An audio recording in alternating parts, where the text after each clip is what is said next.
Ok. Alors, partage d'écran. Désolé encore pour le retard. C'est bon. On est bon. Bezrat Hashem. Alors, bonsoir à tous. Ce soir, le cours est très très important. Pourquoi? Parce que nous allons explorer une partie de la Tfila qui est inconnue pour certains. Et je m'inclus dedans, même si je fais aujourd'hui certains passages de cette partie-là. Et vous l'avez compris, je parle de la partie qui est avant Odou. On sait que la prière, ça commence classiquement à Odou, avec Hachem Meler, Baruch Shamar, etc.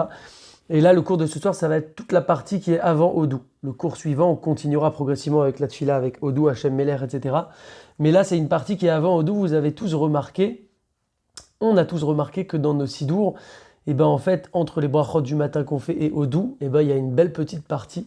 Et on va essayer aujourd'hui de voir, de comprendre ce qu'il y a là-dedans pour arriver petit à petit, toujours petit à petit, à essayer de faire ce qu'il faut faire. Donc on commence, Bezrat Hashem, donc Vi Noam. Je sais pas pourquoi la flèche est comme ça. C'est pas grave. Kodem Kol Tfila, Yomar Pasuk Vi Noam. Avant chaque Tfila, il faudra dire le Pasuk, le verset de Vi Noam. On va voir c'est lequel. Ou basé Tekuba la Tfila Beratson, et par cela notre prière va être acceptée plus facilement en quelque sorte. Avshen eno yodoim le kaven besodot atfila. Même si on n'a pas la capacité de connaître les secrets de la tfila, et ben grâce à ce verset là qu'on va dire avant chaque tfila, notre tfila va être plus facilement acceptée. Je vais montrer juste quel est ce pasouk là de Vi Noam. Je l'ai pris tout à l'heure dans les Teilim. Il faut qu'on aille assez vite aujourd'hui pour tenir notre timing et faire tout ce qu'on doit faire. Donc là c'est dans le Teilim 90. C'est le dernier verset, le verset 17 du Teilim 90.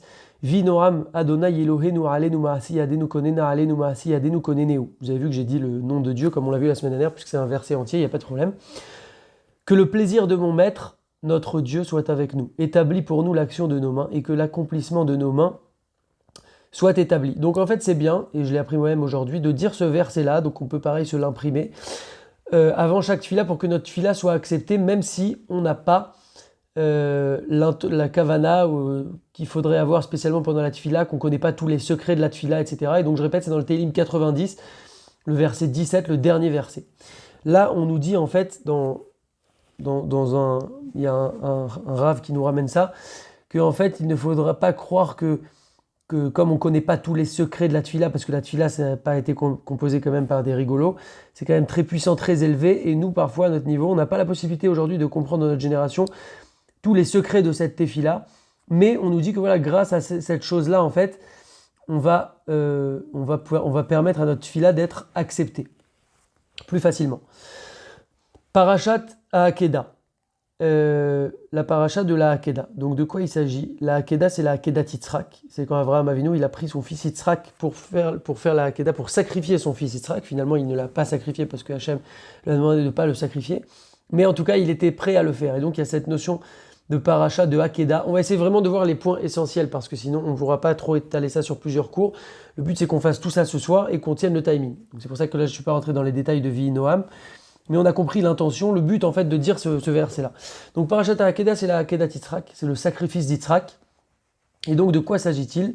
En fait dans nos livres, dans nos Sidurim, on a ce qu'on appelle la Hakeda Yitzhak. Donc d'abord je vais dire de quoi il s'agit, ensuite on verra dans le Sidur à quoi ça ressemble. Veit bonen ba, et on méditera dessus.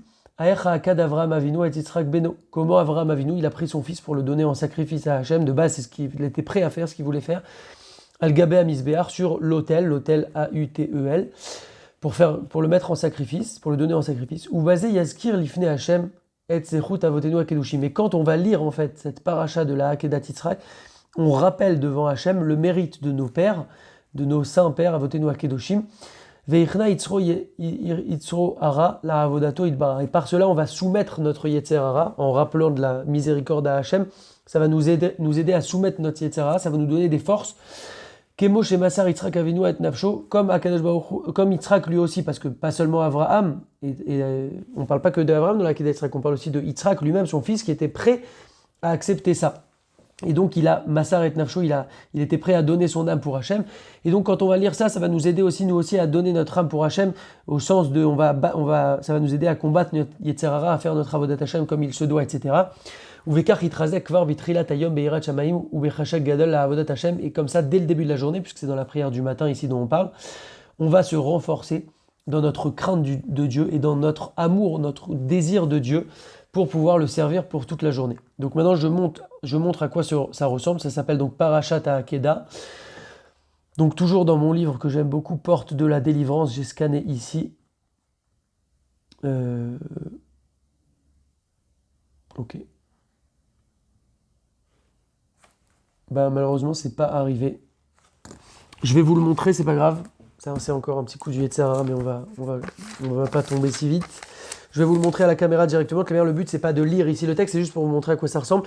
En général, donc il y a quelques passages comme ça après les brachot du matin, avec le Vaïdaber qu'on dit avec les tfilines, etc.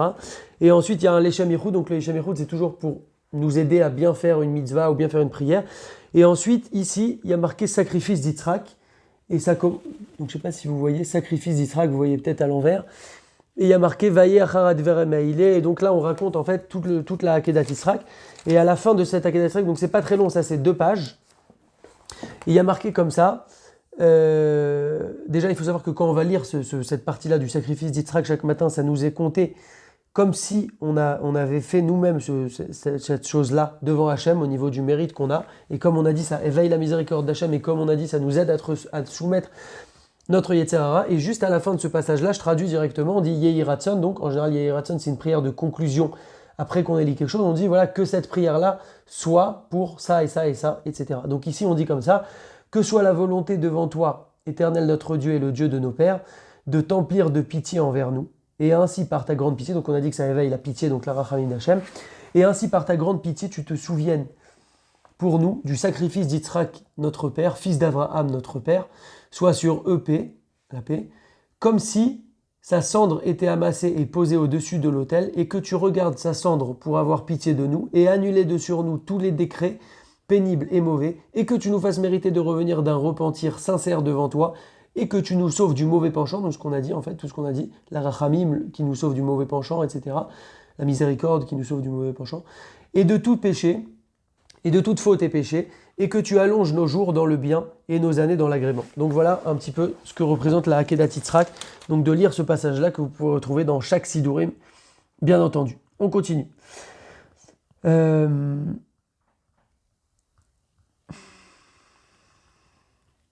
Donc là, on était dans Parashat Akeda. Maintenant, on a Parashat Akorbanot. Qu'est-ce que c'est Parashat Akorbanot? Yomar Becholiom Parashat Akorbanot. Akorbanot, c'est les sacrifices. Ve'amrou Bezohar Akadosh. On va aussi montrer dans le livre après ce que c'est. On a dit dans le Zohar Akadosh, sur Bamidbar, Aomer Parashat Akorbanot ve'a Ketoret. Donc celui qui dit la Parashat Akorbanot et les Ketoret. Donc on va montrer juste après ce que c'est. Metaher Atzmo Kodem Atfila Me'achizat Achitzonim. En fait, on va montrer maintenant, c'est plus simple, comme ça on sait directement de quoi il s'agit. Donc là, on avait vu que c'était marqué sacrifice d'Yitzhak. Après, dans les Sidurim, c'est marqué comme ça. Il y a 2 choses. Donc il y a marqué « Les sages ont institué la lecture de cette paracha », qui est en fait la paracha des korbanot. On a les korbanot et la kétoret. C'est lié, c'est ensemble. C'est ce qu'on lit aussi à Mincha, on le fait, quand on fait d'abord les korbanot avec Vaïdaber, etc., et ensuite, on lit les Ketoret. Donc ça va toujours ensemble, Korbanot et Ketoret. Donc la paracha du Tamid, ce qu'on appelle la paracha du Tamid, ça correspond au Korbanot. Et vous voyez, c'est comme à Mincha, comme j'ai dit, Vaïdaber, Hachem El Moshe les morts, Tzavet Bene Israël, Vamarta, Aleem, etc. Et ensuite, c'est suivi de Pitouma Ketoret, donc paracha de la Ketoret. Lecture du Pitouma Ketoret, il est fort conseillé de la réciter 3 fois par jour. Donc on le dit ici, donc ici c'est au début de Shacharit, juste avant Shacharit en fait. Également, la deuxième fois, ça va être à la fin de la prière de Shacharit, juste après Kavé, et juste avant Alenu, on dit aussi la paracha de la Ketoret, et aussi avant Mincha. Donc effectivement, j'ai dit que c'était toujours ensemble les Korbanot et Ketoret. C'est vrai pour ce moment-là, le matin, où on lit Korbanot et Ketoret. C'est vrai pour Mincha, où on lit Korbanot et Ketoret. Mais la troisième fois où on lit la paracha de la Ketoret, c'est que la Ketoret, c'est juste après Kavé, et juste avant Alenu les Shaber, à la fin de la prière du matin. En tout cas, on lit la Ketoret 3 fois par jour. C'est quelque chose qui est très important. Donc ça commence par Ataou Hashem Elokeinu, Shektur Avotenu, Lefanechad, Ketoret Asamim, etc. Et ça se termine à Urshanim Kadmoniot. Donc vous pouvez trouver ça aussi dans n'importe quel livre. Juste pour comprendre et pour situer ce que c'est. Donc les Ketoret, en général, c'est. Moi personnellement, j'en ai un, vous voyez, c'est souvent dans un petit truc en cuir comme ça. avec écrit à la main. C'est très bien de le lire sur un parchemin. Ceux qui veulent acheter ça, c'est marqué comme ça. Le Kaf HaChaim qui nous dit ça. J'ai pris la photo de derrière ma Ketoret. Amirat Pitou ma Ketoret. Donc celui qui dit la Ketoret, Mitor Ktav Ashuri. Donc Ktav Ashuri, c'est un parchemin qui est écrit comme ça à la main. Kektivat Sefer Torah, c'est écrit comme sur un Sefer Torah. Isegoula, Liskot la Rocher, Veillez Mutzlar Bechola Asakav. C'est une Ségoula, donc c'est bien de faire ça pour la richesse. Et il va voir de la réussite dans toutes ses occupations. Donc c'est une Ségoula de lire la Ketoret comme ça 3 fois par jour. Et encore plus, celui qui a la possibilité de l'acheter sur un parchemin, ça coûte à peu près 150-200 euros. On l'achète en général une fois dans sa vie. Et après, on a une jolie Ketoret sur un parchemin et qu'on peut lire comme ça 3 fois par jour. En tout cas, on a vu que, on revient à notre sujet. Donc on a vu au tout début la paracha de la Akedat Yitzhak. Maintenant, on a vu la paracha de des Korbanot et qui est suivie tout de suite après de la paracha, donc le passage de ce qu'on appelle la Ketoret. Maintenant, on explique un petit peu à quoi ça sert et ce que ça représente. Donc je reviens. Hein. Parachat à Korbanot. Donc on parle ici Korbanot et Ketoret.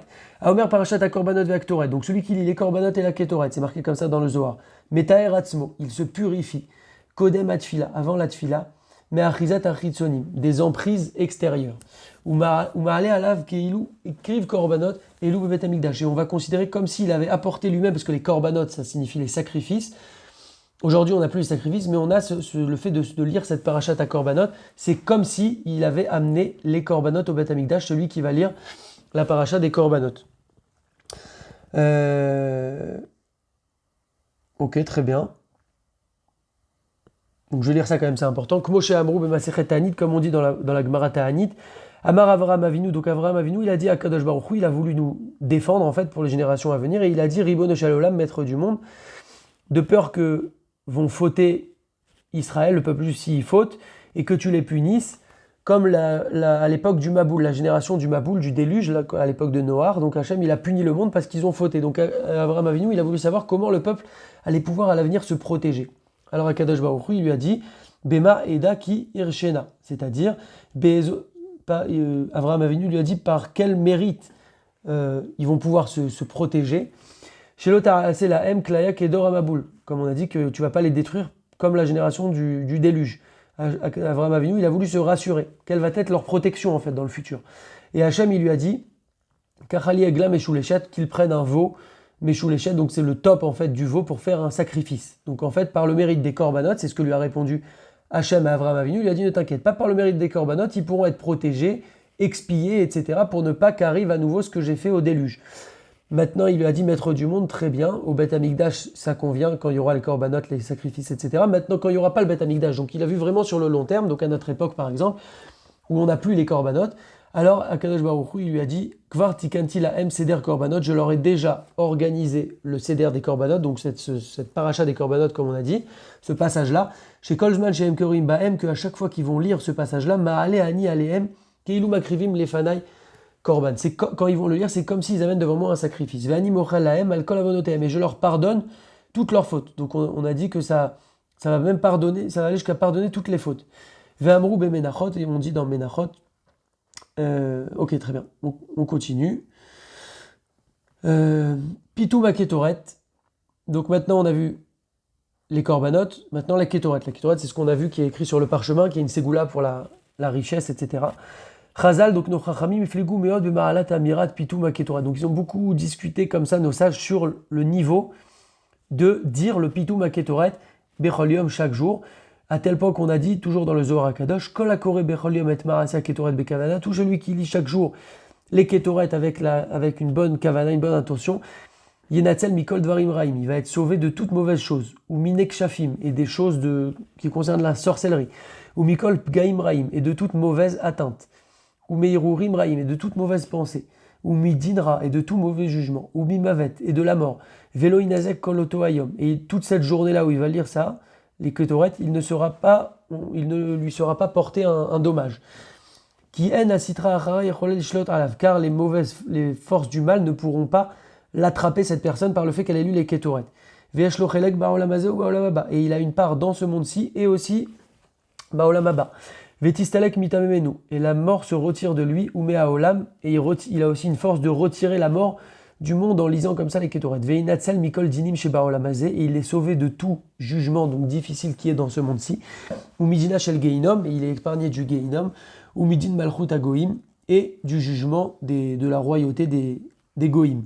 Ve'amar Rabbi Shimon Bar Yochai, Rabbi Shimon Bar Yochai, il nous dit, Im Bnei Adam Ayu Yodim Kama Elion Uma Asya Ketoret, si les gens savaient vraiment quel était le niveau et la valeur de la Ketoret, Ayu le crime kol mila ou mila, il prendrait chaque mot de cette Ketoret, ou Ma'alimota Atara al Rosham Keketer Shelzav, il prendrait chaque mot et il s'en ferait une couronne d'or. Donc c'est une image pour dire à quel point en fait la valeur de cette Ketoret là, et c'est ce que nous dit ici Rabbi Shimon Bar Yochai.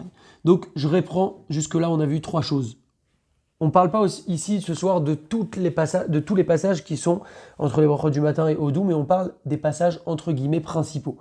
Ce que je conseille, et c'est ce que je me conseille à moi-même, moi de base je faisais aucun de ces passages, je commençais directement à Odou, et petit à petit j'ai rajouté ces passages-là, puisqu'on voit en fait leur importance. J'ai découvert aussi en préparant le cours beaucoup plus de choses sur leur importance, mais en tout cas c'est les éléments essentiels on va dire pour celui qui voudrait commencer à faire ça. Donc on a vu la paracha de la Akedat Yitzhak, la paracha des Korbanot, donc quand on dit paracha c'est le passage, hein, et la paracha de la Ketoret. Donc on a vu 3 choses, et avec ce que ça apporte, ces 3 choses, leur importance, etc.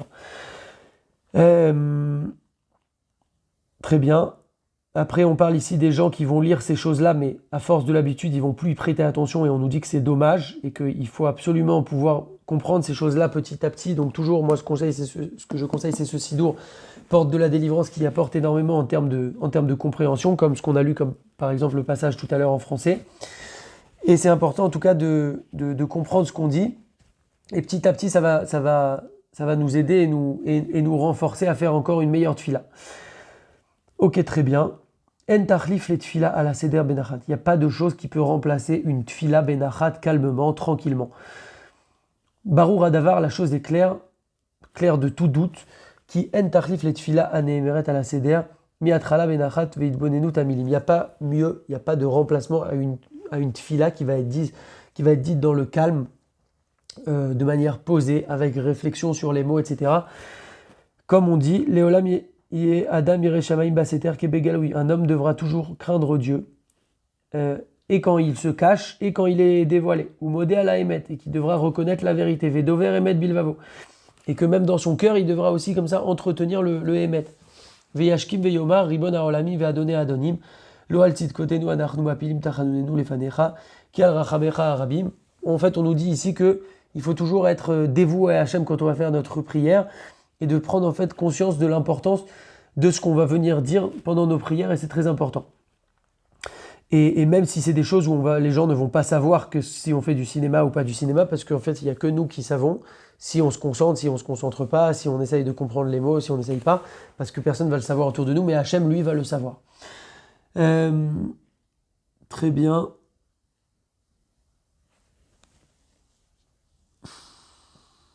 Et petit à petit, ça va nous amener à une simcha qui va grandir, une joie qui va grandir de jour en jour, parce que plus on met du cœur dans les choses, plus on va faire les choses d'une meilleure manière, et donc plus on va pouvoir se rapprocher d'Hachem et donc ressentir de la joie par cela.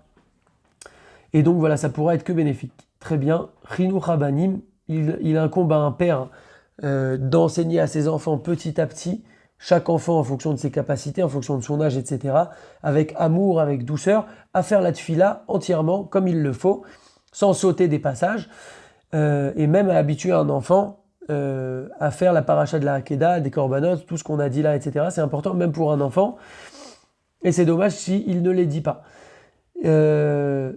Et évidemment qu'un enfant qui commence à avoir à partir de 10 ans, 11 ans, où il va se rapprocher de la bar mitzvah, alors bien sûr que lui, il devra encore plus essayer de faire une tfila complète, et donc ça incombe au père de lui enseigner ça. Donc là, on voit que nous-mêmes, en fait, on se l'enseigne à nous-mêmes, parce qu'on ne fait pas tout ce qu'il faut forcément aujourd'hui, mais encore une fois, on est là pour apprendre, et je précise toujours ça, c'est important de jamais être dans une pensée ou une idée comme ça de désespoir, parce qu'on se dit, bon, moi, j'ai jamais fait ça, est-ce que je vais commencer à mon âge, etc. Bien sûr qu'on est là pour ça, on est là pour progresser, et je pense qu'il n'y a pas plus grand cadeau à Hachem que de montrer qu'on veut progresser petit à petit. Ça peut être même en lisant le début simplement d'un des passages qu'on a vus, pour petit à petit arriver un jour, sans jamais s'arrêter bien entendu, à faire tout ce qu'il faut faire, et du moment qu'on est sur le chemin, eh ben, c'est déjà magnifique. Parashat Aman. Donc la Parashat Aman, on sait qu'on lit ça Parashat Béchalar chaque année, c'est une grande ségoula de dire la Parashat Aman, parce qu'on raconte quand la manne est tombée dans le désert. Et là, en fait, on nous dit qu'il y en a certains qui le font, et j'ai trouvé ça intéressant. Tov Lomar Parashat Aman, c'est bien de lire Parashat Aman, donc ceux qui veulent voir, c'est dans la Parashat de Béchalar, donc dans le livre de Shemot, la Parashat de Béchalar, chapitre 16, les versets inclus, de 4 à verset 36 inclus. J'avais fait les photos, mais pour pas trop s'attarder, on va pas pouvoir lire toute la traduction, mais en fait, ça parle de quand Hachem a donné la manne au Bnei Israël, et donc en fait, la manne, finalement, c'était leur subsistance, c'était donc leur parnassa. Et donc, c'est pour ça que c'est une grande ségoula pour la Parnassa. Donc, ceux qui voudront regarder, comme j'ai dit, c'est dans Béchalar, chapitre 16, versets 4 à 36.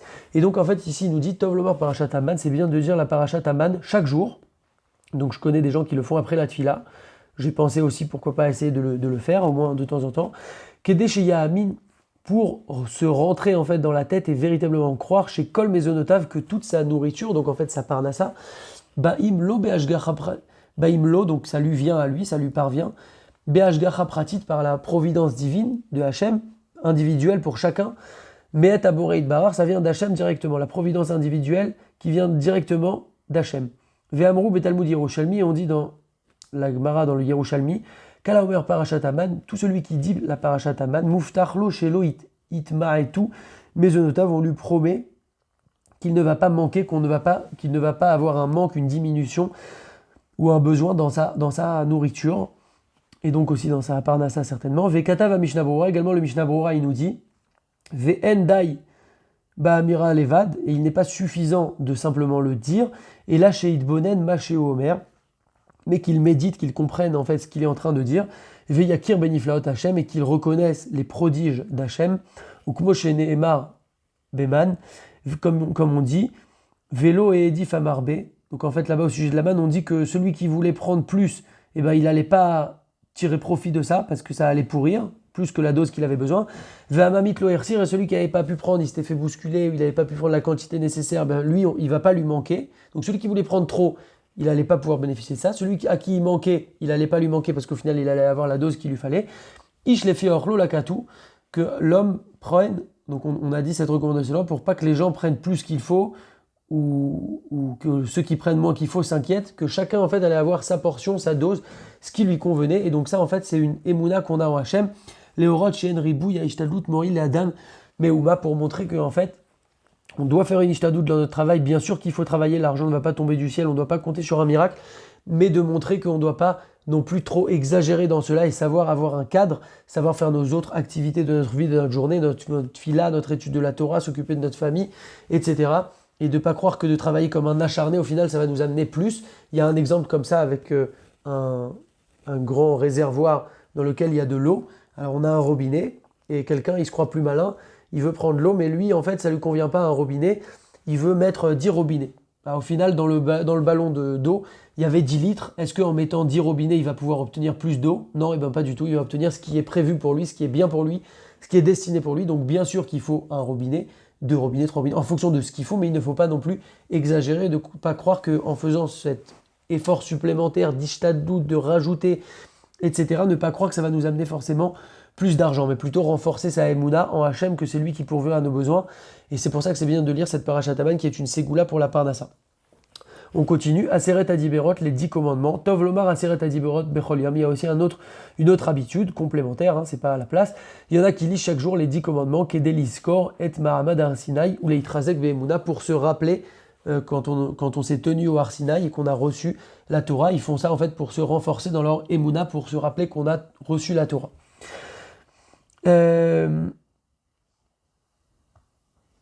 Très bien. Yesh anachnu lo mevinim klum. Nous ne comprenons rien. Sous-entendu que dans la tfila, en fait, c'est d'un niveau très très très élevé. Yesh la darat, il faut savoir qu'il y a tfila vechol à kadishim sheba, que dans la tfila et dans tous les kadish qu'il y a dans la tfila, kulam metukanim et rabotenu zichronam livracha. Ils ont tous été institués par nos sages, donc pas n'importe qui. Alpi Sodot à Elionim, basé sur des grands secrets chez Enlanou Sig, Vesiach Ve'avana Baem, qu'on ne peut pas comprendre, on ne peut même pas approcher ces secrets à notre niveau aujourd'hui. Alken Yesh Leisaer, Shelo les Chanot, et donc il faut mettre en garde de ne pas changer, Vélo les Osif, et de ne pas rajouter qui ousait benusraot atfila, de ne pas rajouter des passages dans la tfila, hormis bien sûr les passages qu'on peut rajouter par exemple dans la Hamida, quand on peut faire une demande personnelle, etc. Mais il ne faudra pas changer le noussar de la Hamida. Quelqu'un qui voudrait rajouter un Alléluia supplémentaire ou autre chose dans sa tfila, il ne faut pas faire ça. Vechol ameshane, yado à la tartona. C'est pas une bonne chose de faire ça. Et on donne ici un exemple, les machal, bekadish yeshelama, dans le kadish yeshelama, minag nesfarad lomar. Donc chez les Sfaradim, on dit comme ça, nous on dit Chaim vesava veshua venechama veshezava fua ugula veslicha verapara verever vehatsala. Et il y a quelqu'un par exemple, imaginons, qui va considérer que c'est bien de rajouter une bracha supplémentaire pour le Ham Israël, et lui il va rajouter verevar vehatsala, donc jusque là, vous suivez ici avec la souris, c'est ce qui fait partie du Kaddish comme il a été composé, et lui veut rajouter verevar vehatsala vehatslacha. Il veut rajouter, il se dit bon c'est une bracha supplémentaire, ça peut être que bénéfique. Eh bien, ce n'est pas une bonne chose parce que si on a défini ce nombre-là précis de brachot, eh bien, c'est qu'on devait définir ici en l'occurrence 11 brachot spécifiques et on ne peut pas se permettre de rajouter des choses. Tout ça pour dire qu'il faut être précis dans notre tfila. Parce que ça fait allusion à des choses qui sont très très très élevées qu'on ne peut pas forcément comprendre et qu'au contraire, comme l'explique le Harizal, en rajoutant, parfois on peut croire qu'on rajoute, mais au final on risque de détériorer, voire même d'abîmer complètement notre prière au final. Arba Olamot, les 4 mondes. Yeshnam Arba Olamot. Donc on sait qu'il existe 4 mondes, c'est une notion qu'on voit souvent dans la Chassidoute, dont les Rachetevot, donc dont les premières lettres sont Aleph, Bet, Yud et Aïn. Et on explique donc ces 4 mondes qui sont Atzilut, c'est le monde le plus élevé, Beria, Yetzira et Asiya. Donc c'est des concepts un petit peu chassidiques de Chassidoute, mais c'est très intéressant et c'est des concepts de base. C'est intéressant de connaître juste ces 4 noms-là. Et en fait, ces 4 mondes-là, Olam Hatzilut ou Agvoa Beyoter, le monde de Hatzilut, on a bientôt fini, on a fini dans 2 minutes, je pense. Comme ça, après, on passera sur l'étape suivante de la Tfila. Donc, Olam Hatzilut, le monde de Hatzilut, c'est le plus haut, Agvoa Beyoter. Les Matam Imeno, on a le monde à Olam Abria. Juste en dessous, on a le Olam Abria. En dessous de lui, on a le Olam Yetzira, comme on a dit. Et encore en dessous de lui, Olam Azeh, qui est ce monde-ci, donc le monde dans lequel on vit, c'est le monde de la Asiya, le monde de l'action. Nous, on vit dans ce monde de 4e niveau, le plus bas des 4, et c'est le monde dans lequel on vit. Maintenant, qu'est-ce qui se passe? Et Seder Atfila Tiknu Chazal, donc l'ordre de la Tfila, nos sages l'ont institué. En fait, c'est eux qui ont mis en place la Tfila telle qu'elle doit être, en fonction de ces 4 mondes-là. Et c'est intéressant, ça se passe de la manière suivante. Veinu Bitrilat Tfila. En fait, au début de la Tfila, Amirata Korbanot, les Korbanot comme on a vu. Donc tous les passages qu'on a vus en fait. Uba Olam à Asiya. Donc ça en fait on est au niveau le plus bas, on est dans le monde de l'action Olam à Asiya. Ensuite, Psuke des Imra. Donc Psuke des Imra c'est entre Odou et Ishtabar. Là on est au monde d'au-dessus. On monte comme ça progressivement. Là on est dans le monde de Yetzira. Ensuite des brachot du Kriyat Shema. Toutes ces choses-là on les verra plus en détail, hein, les étapes de la Tfila. Mais là c'est juste pour expliquer la montée dans les mondes comme ça. Ensuite dans les brachot de Kriyat Shema, donc à partir du Yotzer, jusqu'à la fin des brachot qui sont après le schéma. Là, on est dans le monde de la Beria, le 3e niveau, on s'élève encore. Ou Behamida, et la Hamida, là, on est dans le monde de la Hatzilut, le monde le plus élevé. C'est pour ça qu'il faut être extrêmement concentré dans la Hamida. Chez Ouagolam Agvoa Beyoter, c'est le monde le plus élevé. Et après la Hamida, pareil, on redescend comme ça, pareil, petit à petit. Après la Hamida, où on est donc Hatzilut, le niveau le plus élevé, on va faire les Tachanum, etc. Et donc, quand on arrive à Ashrei Yoshvevetecha, on est dans le monde de la Beria, on redescend. Beshir Shaliom, donc Shir Shaliom c'est quand on dit Ayom, Hamishi, Bashabat, etc. Là on est dans le monde de Yetzira, on redescend encore d'un niveau. Et après à Kave, El Hashem, etc. jusqu'à Alenu les Shaber, là on revient au niveau de Asiya, au monde de l'action, le monde dans lequel on est. Donc en fait on monte 1, 2, 3, 4, 4 qui est la Mida, et ensuite on redescend 3, 2, 1. Donc c'est intéressant. Et donc c'est pour ça, Ve'amavir ben haolamot, Narase al yede amirat akadish, Sheben Keta le Keta. Et donc c'est pour ça qu'en fait, entre parenthèses, celui qui va sauter, modifier des choses, etc., il va créer un blocage ou il va modifier quelque chose et donc c'est pas bon. Et aussi c'est intéressant qu'il nous dit en fait ici comment on va passer ces étapes-là de 1, 2, 3, 4, etc. au cours de la tfila, c'est fait grâce au Kaddish qu'on va avoir. On sait qu'on a des Kaddish entre ces parties-là. On a les parties qu'on dit avant Odou. On fait un Kaddish juste avant Odou qui nous permet de passer ensuite au monde suivant. Ensuite, on a de Odou à Ishtabar. Ensuite, on a un Kaddish juste après Ishtabar. Et ensuite, on enchaîne les brachot du schéma. Et après, pareil, on enchaîne avec la Hamida. Donc, à Arvit, on a un Kaddish juste avant la Hamida, pas le matin. Mais en tout cas, on voit que le Kaddish va nous aider comme ça à passer d'un monde et donc d'un niveau à l'autre. Shiaz Oleo Yored, mais Olam Leolam. C'est ce qui nous permet de passer d'un monde à l'autre. Alken Yesh les Akpid. Meod Bamirat Akadishim, c'est donc pour ça qu'il faut faire très attention quand on va dire le Kaddish. Donc nous, quand on l'entend, on peut aussi faire attention quand on répond au Kaddish, c'est très important. Je dis une parenthèse de Kaddish, ce n'est pas, on croit souvent que c'est la prière des morts, etc. Mais en fait, ça n'a rien à voir, on dit ça pour l'élévation du mort. Mais au-delà de ça, le Kaddish, c'est une grande demande de brachot, des louanges à Hachem, etc. Et c'est une prière qui est très importante. Comme on a vu avec les 11 brachot qu'on demande juste en haut, qui concernent donc finalement tout le monde. Et donc c'est pour ça qu'il ne faudra pas manquer un seul Kaddish dans la mesure du possible pendant notre fila. Et donc le Kaddish, c'est un petit peu comme un ascenseur qui nous permet de passer d'un niveau à l'autre. Voilà, on termine avec ça. Yesh le'avir ki hakadishim shenitkenu al sederat fila em ha'ikarim ve'chachim. Les Kaddish qui ont été institués, ils sont principaux et donc ils sont en fait comme une base à notre tfila, ils sont nécessaires. Rak na'agu she Kaddish al Israël ve'yeshelema Yeshelama. Donc juste le Kaddish al Israël et le Kaddish Yeshelama. En général, ça c'est des Kaddish qu'on donne aux endeuillés à faire. Il y a ça qui est expliqué ailleurs en plus en détail. Aval im en yatom chez Yomram, mais si on n'a pas un endeuillé qui va pouvoir le dire, Yomram achali artzibur yachad miakahal, quelqu'un d'autre pourra dire ses Kaddish, donc l'officiant ou quelqu'un du Kahal, si son père ou sa mère, qui est donc vivant puisqu'il n'est pas endeuillé, ne sont pas makpin, ne sont pas rigoureux sur ça, sous-entendu ne l'empêche pas de faire le Kaddish, n'importe qui du Kahal pourra le dire. Kaddish Odou, donc juste avant Odou, on a un Kaddish et on termine sur ça. Ishtadelu meod sheyeh minyan lifne Odou, c'est important de faire en sorte qu'il y ait le minyan juste avant Odou, dès avant Odou en fait. Kedel Omar Sham Kaddish, pour dire là-bas le premier Kaddish qu'on va dire. Kizeu Mekomo, car c'est son emplacement, comme on a dit, c'est le premier Kaddish qui nous permet de passer du monde 1 au monde 2, au niveau supérieur.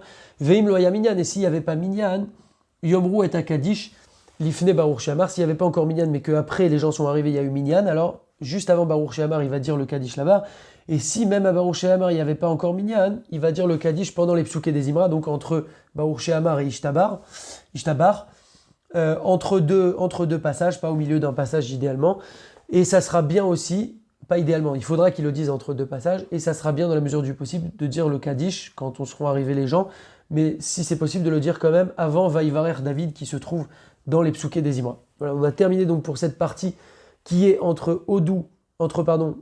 juste après les brachot du matin en quelque sorte, et Odou. Et la semaine prochaine, on va voir tout ce qui concerne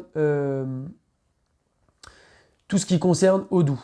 Juste pour terminer en 1 minute, parce que j'avais pas vu ça, mais on va pas lire le texte. On nous parle ici de la bar mitzvah, en fait, quand on fait une bar mitzvah.